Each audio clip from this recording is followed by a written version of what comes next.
Matapang at walang inaatrasan.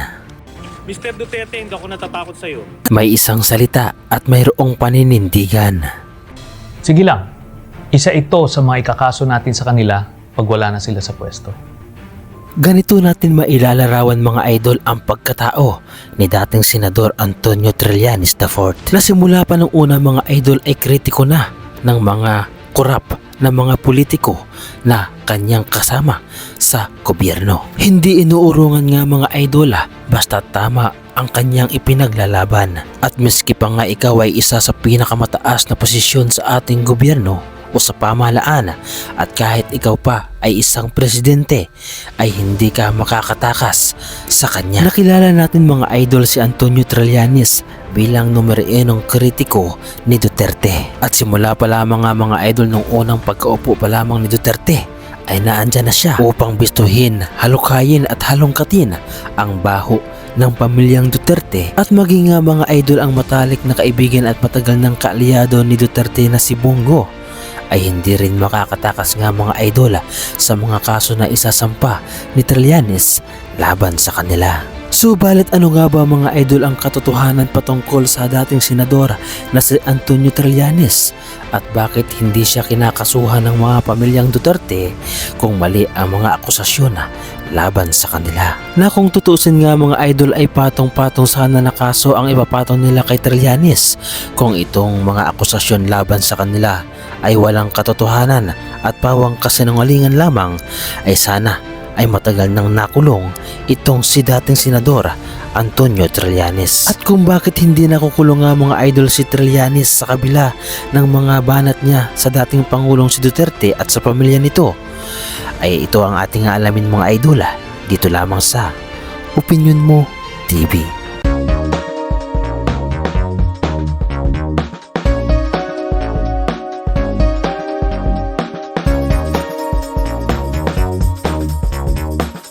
Bakit nga ba mga idol sa kabila ng mga akusasyon laban sa pamilyang Duterte ng nooy dating senador na si Antonio Trillanes ay hindi nakakasuhan ang dating senador? At bakit sa kabila nga mga idol na mga patong-patong na kaso na ipinupuko laban sa pamilyang Duterte ay hindi man lamang gumaganti ang mga ito? At kung gumaganti man mga idol ang pamilyang Duterte ay tamang sa pananalita lamang at hindi sa mga kaso. Inaaral kayo sa PMA.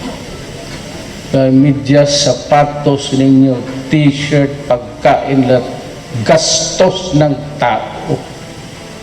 Then you have a goal to stage a mutiny. And after that, because the president was so unpopular, nanalo po si Trillanes. At anong ginawa mo? Mukha kang binaboy mo ang Senado. Trillanes, nakaw na naman ang sinasabi. Yun yung noong eleksyon, inuulit naman ang ngayon. Alam mo si Trillanes, I think he has... Ang katotohanan nga mga idol kung bakit hindi kayang ipakulong ng mga pamilyang Duterte at ng mga kaalyado nito si Antonio Trillanes ay dahil nga mga idol ang lahat ng mga akusasyon laban sa pamilyang Duterte ay mayroong basihan at katotohanan. Katotohanan na pinagtawanan lamang noon. Katotohanan na natinggan ng matagal ng panahon.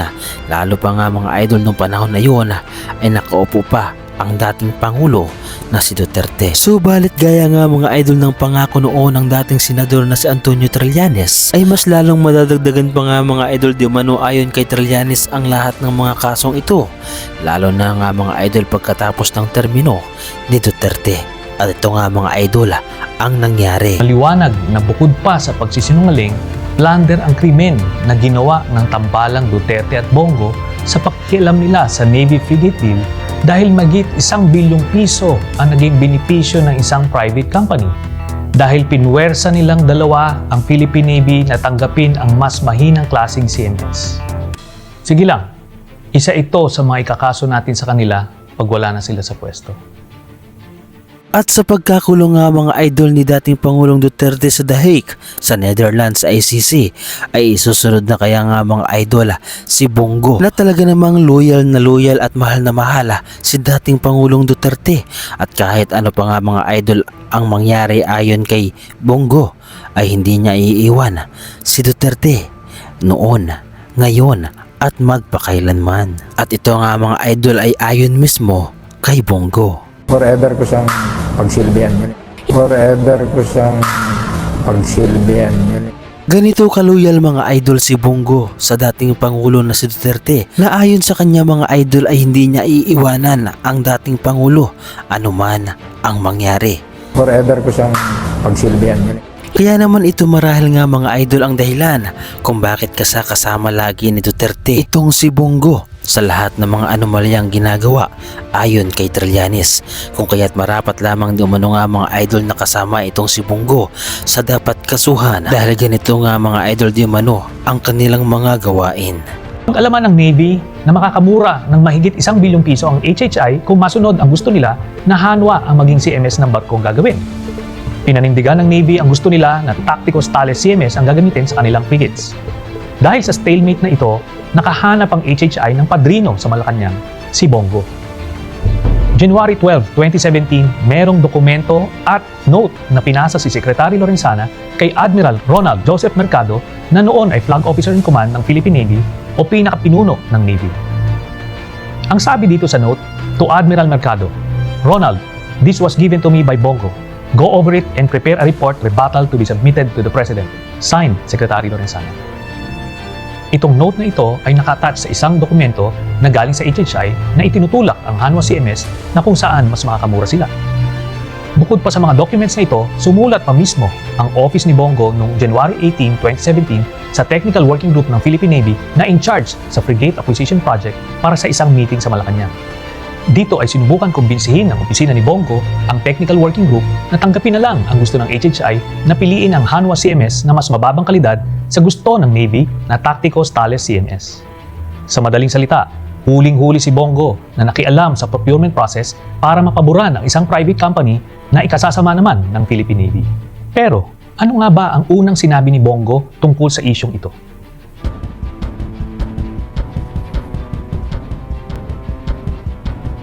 Wow! Wala raw siyang alam at magre-resign daw siya kung napatunayan na nakialam siya. Tigas na mukha, di ba?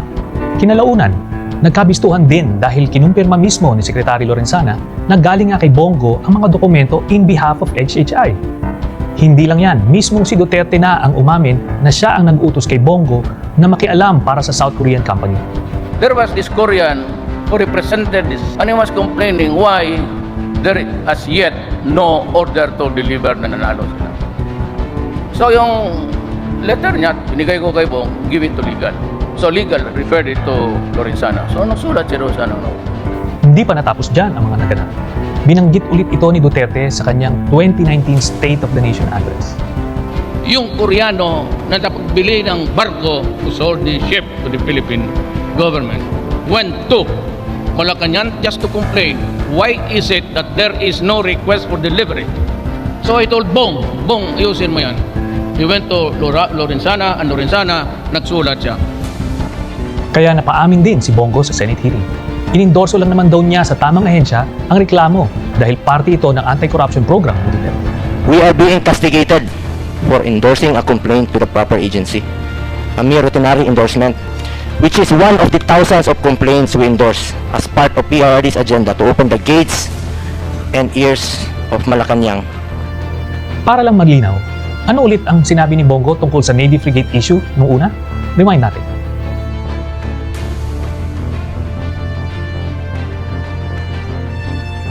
Huling-huli na nagsinungaling, pero nag-resign ba? Siyempre hindi. Parang si Duterte rin na.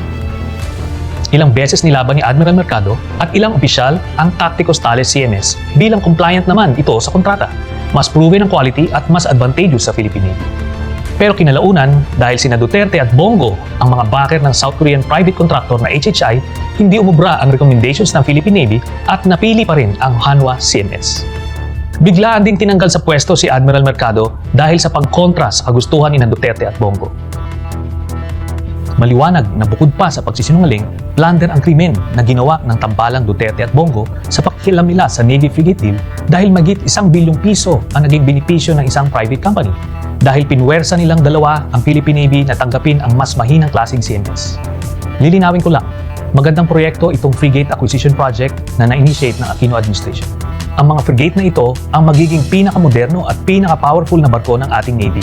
Kahit papaano, maaari ito magamit sa pagbantay ng West Philippine Sea at sa pagdepensa ng ating teritoryo.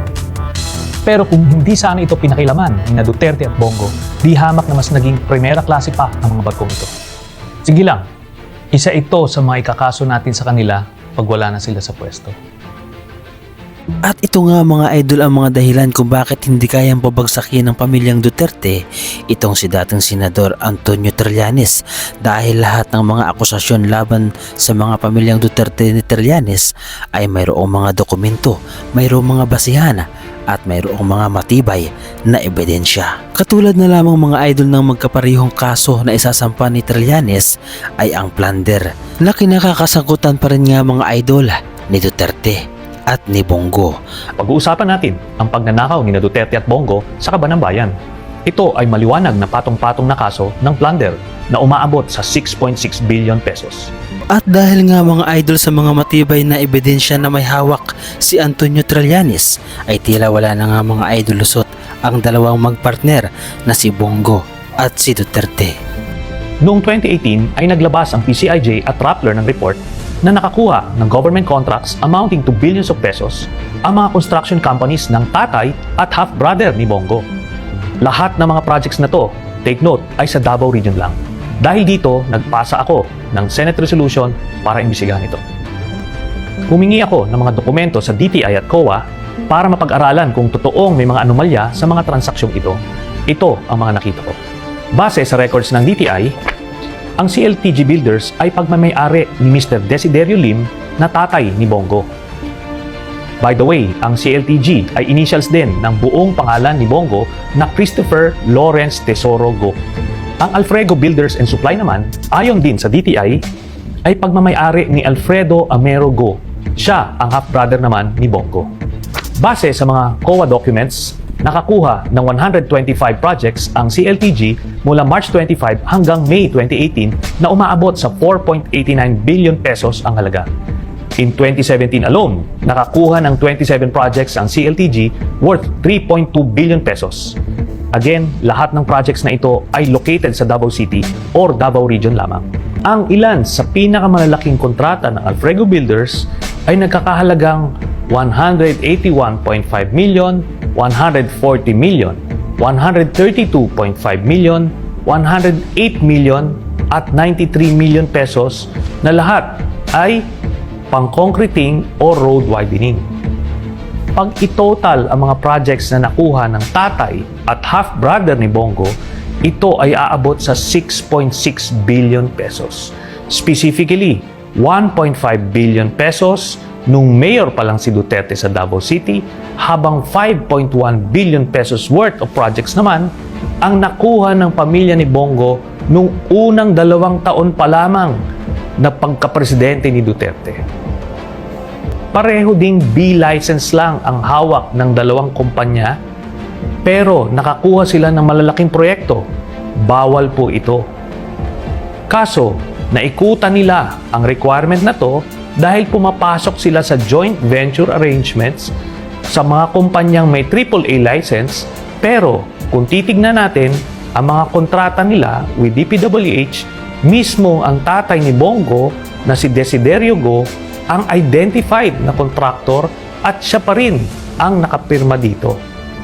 Ganon din sa kontrata ng Alfredo Builders, mismong half-brother ni Bongo na si Alfredo Go ang identified as contractor ng project at siya rin mismo ang nakapirma rito. Kung totoo man mga idol ang mga akusasyon na ito ni Trillanes, ay totoo nga mga idol ang anomalya na ginagawa ni Duterte at ng kanyang alalay na si Bongo. Grabe pala talaga mga idol ang mga nangyaring korupsyon noong panahon ni Duterte. Kaya naman pala lumobo ang utang ng ating bansang Pilipinas dahil dito. Samantala, ano nga ba mga idol ang mga nakasaad sa batas na ipinagbabawal ang ganitong klaseng sistema sa larangan nga mga idol ng pagbibigay ng mga proyekto? At ang lahat ng ito nga mga idol ay sasagutin ng dating senador na si Antonio Trillanes na napakaraming naipasang batas noong panahon na siya ay nakaupo pa bilang senador. Ngayon, ano naman ang mali dito? Marami. Ayon sa Article 7, Section 13 of the 1987 Constitution, the President, Vice President, members of the Cabinet, and their deputies or assistants shall not, unless otherwise provided in this Constitution, participate in any business or be financially interested in any contract with the government. Ayon naman sa Republic Act 7080 or mas kilala sa tawag na Plunder Law, ang crime na plunder ay identified as any public officer who, by himself or in connivance with members of his family, relatives by affinity or consanguinity, business associates, subordinates, or other persons, amasses, accumulates, or acquires ill-gotten wealth through a combination or series of overt or criminal acts in the aggregate amount of 50 million pesos shall be guilty of the crime of plunder and shall be punished by reclusion perpetua.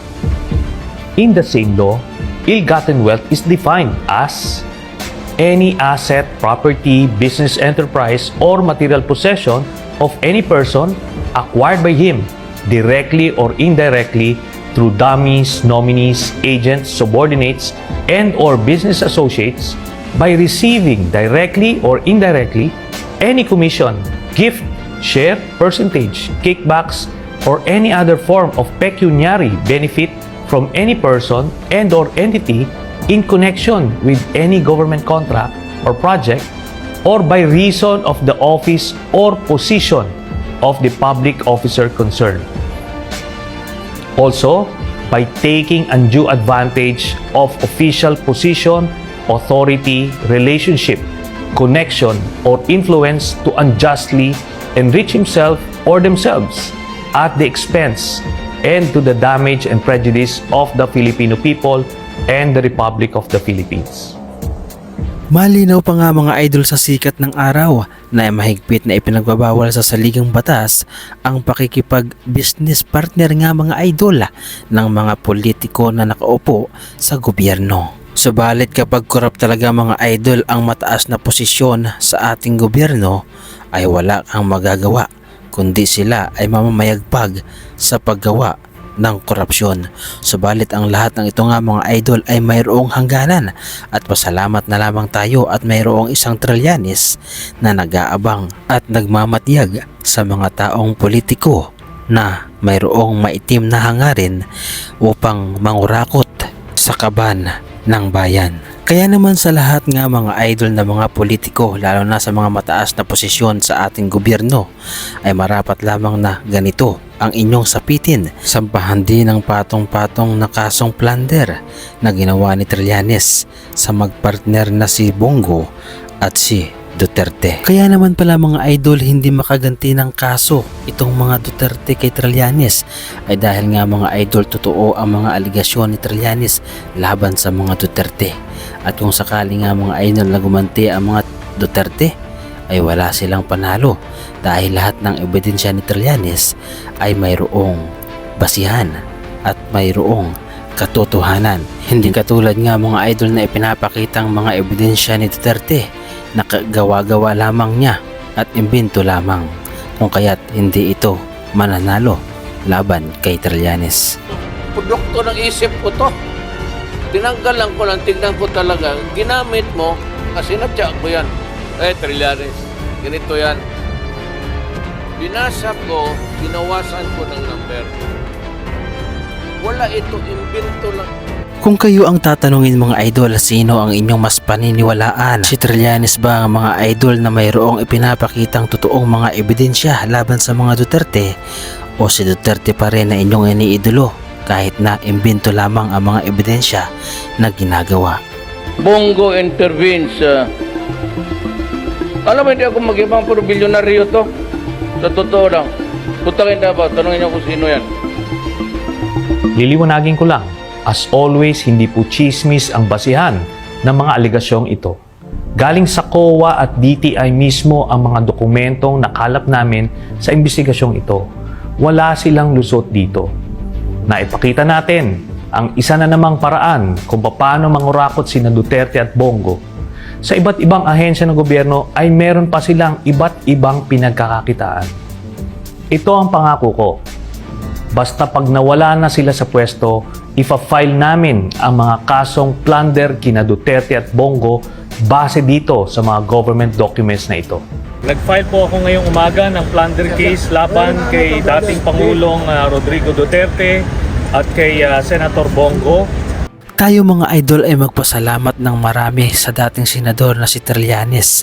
Salamat at dahil sa kanya nga mga idol ay ating nakita ang buong katotohanan at buong pagkatao ng mga pamilyang Duterte. Salamat sa kanyang katapangan dahil kung hindi ito nangyari ay baka namamayagpag pa rin ngayon nga mga idol ang kapangyarihan ng mga Duterte at baka ito pa nga mga idol ang maging dahilan upang tayo ay mas lalong malugmok sa kahirapan. Kaya naman para sa lahat nga mga idol mga taga Caloocan ay ating iniendorso si Antonio Trillanes bilang mayor ng inyong lungsod at sana ay bigyan niyo siya ng pagkakataon na kayo ay paglingkuran dahil ang taong ito nga mga idol ay walang ibang hangad kundi maglingkod sa bayan. Kaya naman pagkakataon nyo na nga mga idol sa mga taga Caloocan na siya ay inyong subukan at makakaasa kayo nga mga idol na hindi nyo ito pagsisisihan. So paano mga idol, hanggang dito na lamang muli ang ating reaction video at kung nagustuhan ninyo mga idol ang reaction video na ito ay pahingi naman ako ng isang like, subscribe at kung pwede ay pakapindot na rin ang ating notification bell button para updated pa kayo sa lahat ng ating mga reaction video na katulad nito. Maraming salamat mga idol.